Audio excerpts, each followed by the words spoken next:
Izin bertanya, Pak, mengapa setiap tambang sering saya temui antara departemen produksi dan mekanik alat-alat berat sering tidak harmonis?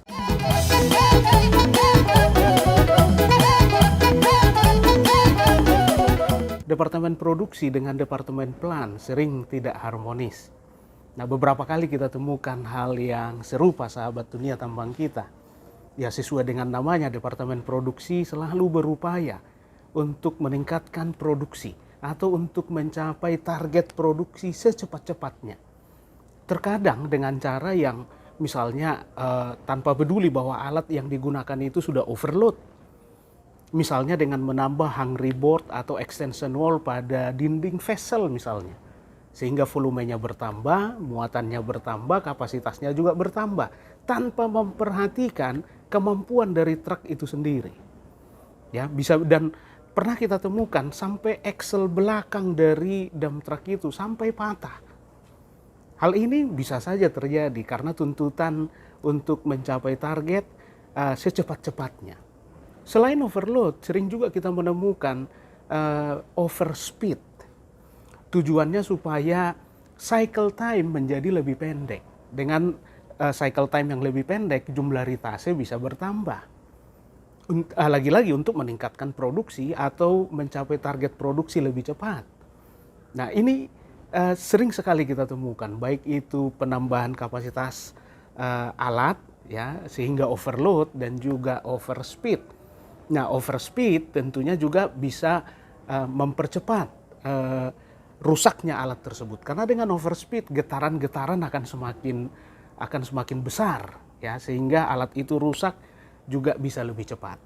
Di lain sisi, departemen plan yang tugasnya merawat dan memelihara alat produksi tersebut, goalsnya mereka adalah jangan sampai alat itu rusak tidak pada waktu yang sudah diprediksi.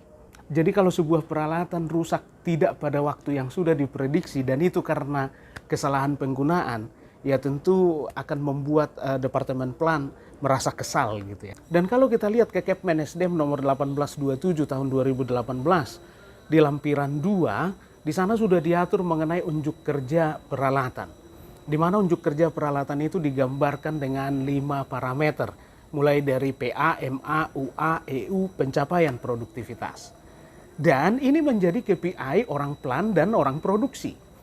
Misalnya, yang menjadi KPI orang plan adalah MA, Mechanical Availability, di mana persamaannya adalah MA sama dengan W dibagi W plus R. R di situ adalah pembagi, maka semakin besar R, semakin kecillah MA. Semakin kecil MA, itu artinya kinerja orang plan semakin rendah. Nah, begitu juga dengan orang produksi. Yang menjadi Key Performance Indicator atau KPI orang produksi misalnya adalah UA atau Utilization of Availability. Nah, di mana rumusnya adalah UA sama dengan W dibagi W plus S. S itu mewakili kata standby. Kalau R tadi repair.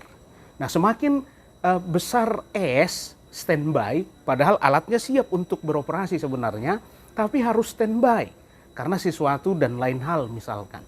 Maka semakin besar S, semakin kecillah UA. Maka semakin rendahlah kinerja orang produksi. Dan kalau kita lihat di sini, sahabat dunia tambang kita, misalkan di departemen produksi tidak ada di kinerjanya R, repair. Jadi mereka nggak peduli mau alat rusak misalnya, itu nanti kinerja orang plan. Dan sering sekali KPI ini menjadi faktor penentu untuk bonus. Kalau UA tinggi, bonus orang produksi tinggi. Kalau MA tinggi, bonus orang plan tinggi. Nah, disinilah terkadang menjadi gesekan antara departemen produksi dengan departemen plan. Supaya bonusnya orang produksi tinggi, maka UA harus tinggi. Supaya UA tinggi, standby sekecil mungkin. Dan nggak peduli dengan variabel R. Ya, mau rusak kecil, mau rusak besar, hajar bleh misalnya. Nah, sebaliknya orang produksi, begitu R-nya besar, artinya waktu yang dibutuhkan untuk melakukan perbaikan atau perawatan besar, itu mengakibatkan MA, Mechanical Availability, kecil, sehingga bonusnya juga kecil. Nah, Sekali lagi ini yang kemudian menimbulkan pergesekan sehingga tidak harmonis hubungannya. Nah, terus seharusnya seperti apa? Seharusnya adalah dari sisi departemen produksi harusnya menyadari ya bahwa penggunaan peralatan yang tidak sesuai dengan rekomendasi pabrik, misalnya overload atau overspeed, pokoknya pengoperasiannya tidak sesuai dengan rekomendasi pabrik, akan mengakibatkan alat itu akan cepat rusak. Betul, pada saat dia overload, overspeed, produksi akan naik dengan cepat. Tapi begitu rusak, tidak ada alat yang siap untuk dioperasikan. Artinya secara total, target produksi nggak akan tercapai juga. Hari ini over, melebihi target hari ini. Tapi besok, setengah target pun nggak tercapai karena semua alat rusak misalnya. Itu yang harus kita sadari. Nah, kemudian dari sisi departemen plan seperti apa? Departemen plan harus menyiapkan alat itu supaya siap pakai setiap saat. Ya, siap pakai setiap saat. Dan kemudian harus memberikan guidelines misalkan pengoperasian seperti apa yang bisa menimbulkan kerusakan alat dengan cepat misalkan. Maka pengoperasian seperti itu harus dihindari misalnya. Dan orang plan sangat mengerti itu. Karena dengan memperbaiki terus-menerus sebuah alat, dia akan tahu kerusakan seperti ini akibat dari pengoperasian yang seperti ini. Departemen plan harus memberikan rekomendasi itu. Sehingga nanti target produksi akan tercapai dan semua akan dapat bonus yang lebih besar. Ya. Nah, kalau itu dilakukan, maka tentu lost time karena kerusakan alat itu akan lebih kecil. Lost time karena kerusakan alat lebih kecil sehingga waktu produksi juga akan semakin besar. Target tercapai bahkan bisa melebihi target pencapaian produksi. Sehingga profit perusahaan akan naik. Bonus karyawan akan naik. Pajak pendapatan negara juga akan naik. Sehingga kemampuan negara untuk mensejahterakan rakyatnya juga akan lebih besar.